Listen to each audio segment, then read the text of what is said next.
వేదనలో ఆవేదనలో నా చెంత ఉన్నావు. అడిగిన వారికి ఇచ్చేవాడవు,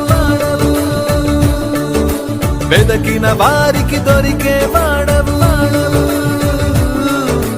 అడిగిన వారికి ఇచ్చేవాడవు, వెదకిన వారికి దొరికేవాడవు. తట్టిన వారికి తలుపులు తెరిచే దేవుడవు, తట్టిన వారికి తలుపులు తెరిచే దేవుడవు. దేవా దేవా నీకే స్తోత్రం, దేవా దేవా